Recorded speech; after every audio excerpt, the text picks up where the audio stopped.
Guardians, the Edge of Fate expansion brings a huge stat overhaul for armour and builds.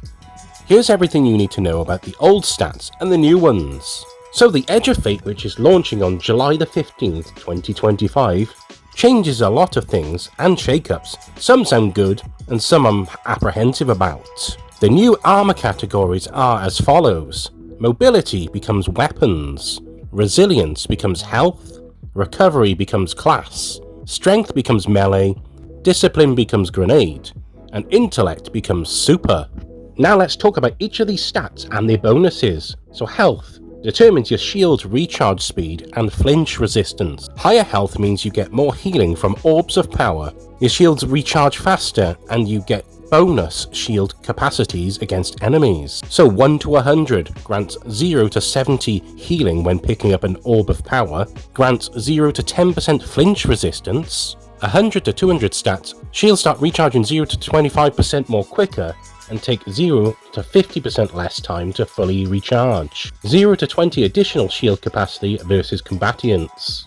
Weapons. This stat improves reload and handling speeds for all weapons. It also boosts your damage against different types of enemies, and even gives a chance for larger ammo brick drops at high stat values. So stats 1 to 100 improves weapon reload and handling speeds. Improves damage versus minor and major combatants. 0 to 15% for primary and special, 0 to 10% for heavy, and the 100 to 200 stats grants a chance for ammo bricks produced to contain more ammo than normal. Also improves damage versus boss, combatants, and guardians. 0 to 15% for primary and special, and 0 to 10% for heavy bonus weapon damage versus players at 0 to 6%. Class impacts your class ability cooldown, like dodge, barricade, or rift. With high class stat, using your ability grants a temporary overshield, lasting up to 10 seconds for some classes. So the stat levels 1 to 100 improves base cooldown of your class ability, improves the amount of class energy gained from external sources, and any class regeneration speed scalars from other sources. 100 to 200 stats grants 0 to 40 HP overshield, or 0 to 10 in PvP. Unclassed in your class ability. Duration is determined by the ability used. Example, dodge and thruster lasts 5 seconds. Barricade and rift last 10 seconds. Melee reduces the cooldown of your melee ability and increases melee damage, including for glaives. So the 1 to 100 stats improves the base cooldown for all your melee abilities. Improves the amount of melee energy gained from external sources, and any melee regeneration speed scalars from other sources. So the 1 to 200 stat range is a 0 to 30% increase melee ability damage. This includes powered, unpowered, and glaive melees. Grenade makes your grenades recharge faster and hit harder at higher stats.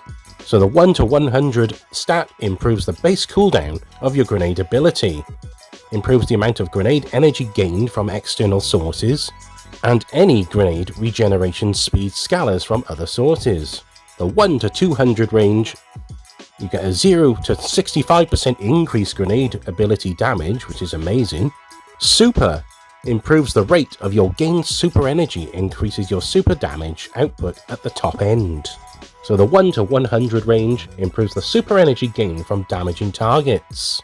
It doesn't change the base cooldown time of your super. Improves the amount of super energy gained from external sources, and any super regeneration speed scalars from other sources.